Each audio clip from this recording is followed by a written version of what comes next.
आहा! काय कलर आहे, काय तर्री आहे. बघून होते की नाही इच्छा खायची.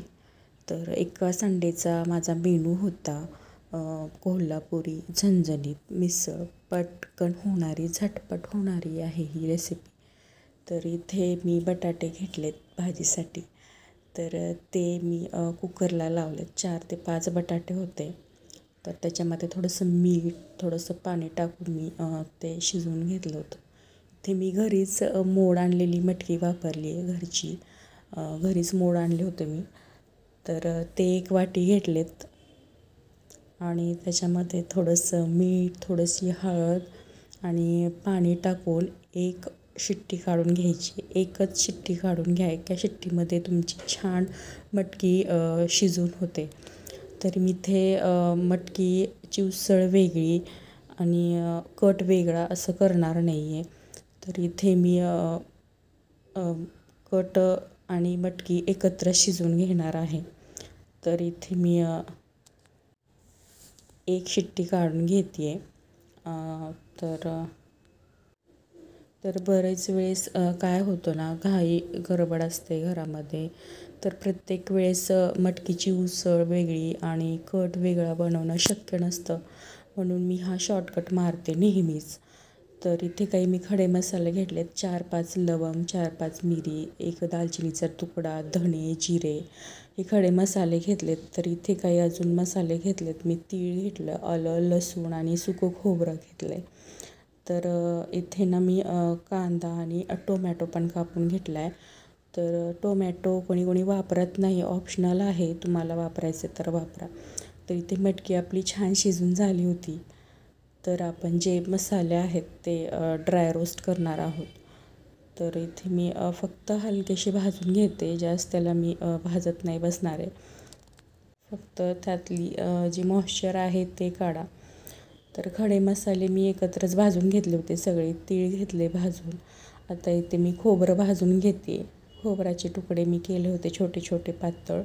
तर ते मी थोडंसं तेल टाकून भाजून घेतले. छान असा लाल रंग येईपर्यंत ते भाजून घ्यायचे. तर इथे माझे खोबरं भाजून झाले होते.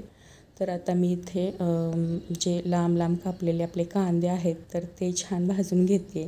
गुलाबी रंग आला त्याच्यामध्ये थोडंसं लसूण आणि आलं टाकते. तर आता शेवटी मी टोमॅटो टाकते. तर छान आपली ग्रेव्हीची तयारी झाली होती. तर इथे बटाट्याची भाजी बनवते, झटपट बनवते. इथे मी कांदा वापरला नाही कारण माझे जे हजबंड आहे ते भाजीतला कांदा खात नाहीत. म्हणून फक्त आलं लसणाची पेस्ट वापरते. एका कढईमध्ये मी तेल घेते, जिरे मोहरी टाकते, हिरवी मिरचीचे तुकडे आणि कढीपत्ता टाकते आणि इथे आलं लसणाची पेस्ट टाकते. तर छान परतून घेते. त्याच्यामध्ये मी थोडीशी हळद टाकते, धणे पावडर टाकते आणि बटाटे आपले जे मॅश केलेले होते हाताने ते टाकते. माझ्या घरी खात नाहीत म्हणून मी कांदा टाकत नाही. तुम्ही नक्की टाका. खूप छान लागतो कांदा बटाट्याच्या भाजीमध्ये. विदाऊट कांद्याशिवाय बटाट्याची भाजी खाणं म्हणजे खरंच खूप मोठा टास्क आहे. तर इथे माझी बटाट्याची भाजी तयार झाली होती. तर मस्त कोथिंबीर टाकली आणि ती बाजूला ठेवली. आता आपले मसाले थंड झाले होते ते आपण वाटून घ्यायचे. जे खडे मसाले होते ते मी अगोदर वाटून घेते. तर इथे बघा मी खडे मसाले वाटून घेतले.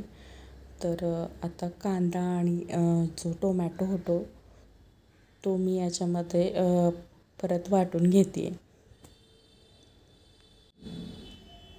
तर इथे आपली पेस्ट तयार आहे. एक कढई घ्यायचे किंवा मोठं भांडं घ्या तुम्हाला ज्याच्यामध्ये मिसळ बनवायचं आहे. इथे मोठे 4 चमचे तेल वापरले मी. इथे काही मसाले घेतलेत. तेल जास्तच वापरते त्याच्याशिवाय आपल्याला कट येणारच नाही आहे. तर इथे जिरे टाकते, मोहरी टाकते, कढीपत्ता टाकते, आपण जी वाटलेली पेस्ट आहे ती टाकते. छान परतून घ्या. मस्त तेल सुटेपर्यंत त्याला छान परतून घ्यायचं आहे.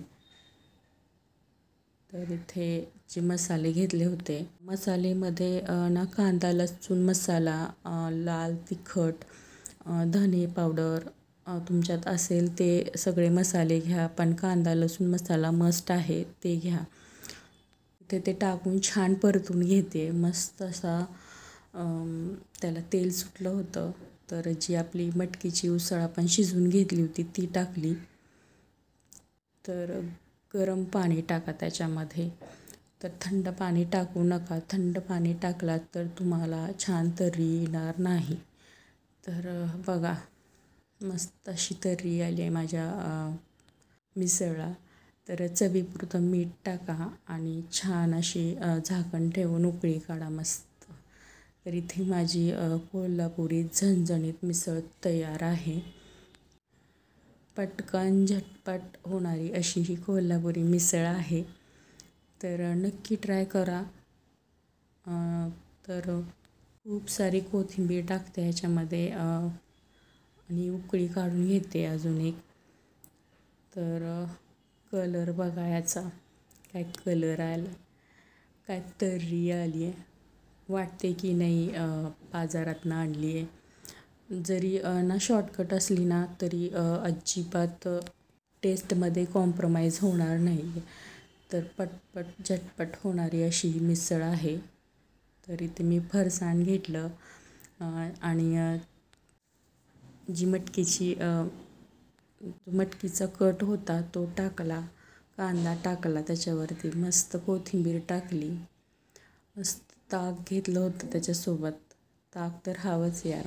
कोल्हापुरी मिसळसोबत ताक नसेल तर कसं होणार. झणझणीत असते तर ताक पाहिजेच आहे. मस्त पावाच्या जोडी घेतल्या.